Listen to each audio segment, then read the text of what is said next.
Today's topic is grammar. If you've got 5 minutes, I've got 5 tips to help you to figure out when to use active and passive voice in your writing.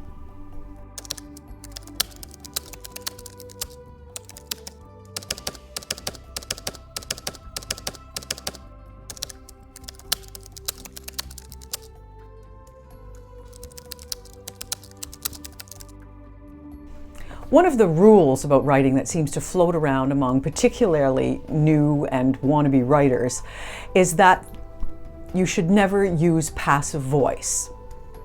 The first thing is that many writers don't really know what passive voice is.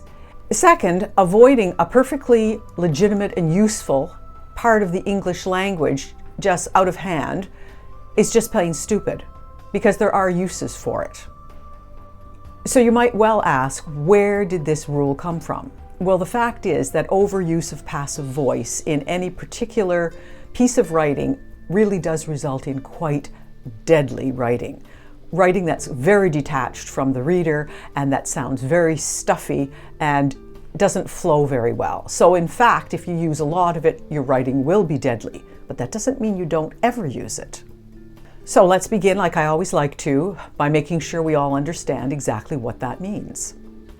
So let's start with active voice. In active voice, the subject of the sentence performs the action. It's that simple. The boy broke the window. The boy is the subject of the sentence. Breaking, to broke, is the verb. The boy did the action. The boy is the subject of the sentence. It's active. But if you change that around to passive voice, the window was broken by the boy. Well, the window is now the subject of the sentence and becomes more important. The window then has the action performed upon it, which makes it passive voice. Now, in general, active voice is more direct and engaging. It's also easier to follow. So that's the reason why the rule, the so-called rule, came to being. But the fact of the matter is there's no English grammar rule that says you can't use passive voice. It's there for a reason. And I'm going to give you the 5 tips to help you decide when and where to use passive voice and when and where to use active voice. Tip number 1, you will always use active voice when the subject is more important than the action itself. Of course, what you have to do is begin by identifying what is the subject of the sentence and what is the action, and oftentimes then what is the object, that receives the action. So, in this example, the chef cooked the meal. Very clear. The meal was cooked by the chef, which is passive voice. Not so good. Tip number 2, use active voice for conciseness and clarity.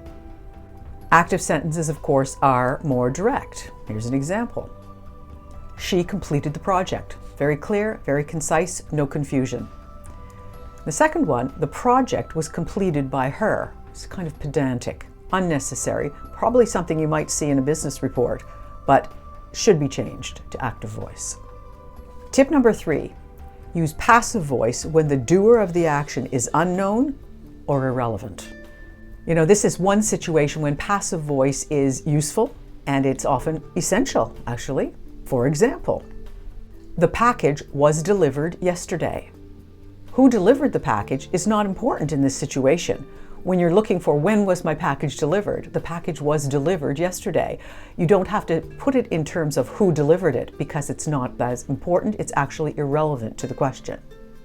Tip number 4. Avoid using passive voice when you're giving instructions or issuing commands. This is one time when you should not use passive voice.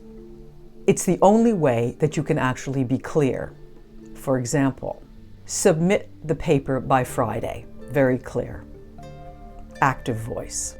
Passive voice, the report should be submitted by Friday, is not so clear. Why would you use it?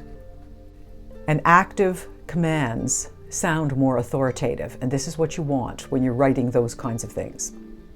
Tip number 5, use passive voice intentionally for emphasis. This is one of those situations where it's actually preferable for you to choose to use passive voice, so don't automatically take it out of all your writing, but use it intentionally. Here's an example.